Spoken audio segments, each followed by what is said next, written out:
Hi అండి. New year అయితే వచ్చేసింది కదా.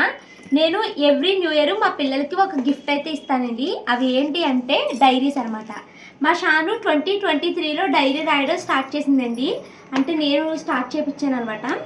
ఇది 2023లో స్టార్ట్ చేసిన డైరీ అండి. 2024 కూడా డైరీ రాసింది. ఇప్పటికి షాను మొత్తం 2 డైరీలు అయితే కంప్లీట్ అయినాయండి. షానుకి అంటే 23, 24కి కంప్లీట్ అయ్యింది. ఇప్పుడు 25 వచ్చేసింది కదండి. సో షానుకి మనుకి గిఫ్ట్ ఇవ్వడం కోసం అయితే డైరీలు అయితే తీసుకున్నాను. మా మను అయితే మాత్రము 24 నుంచి స్టార్ట్ చేసిందండి. మా మను తల్లి ఒక డైరీ అయితే కంప్లీట్ చేసింది.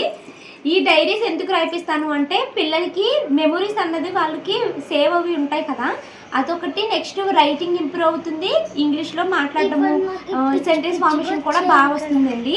సో ఈ రోజు మా షాను మనకి డైరీకి అయితే గిఫ్ట్ ఇస్తున్నాను. Happy new year. మన తల్లి happy new year. Okay, diary rider start చేద్దాం.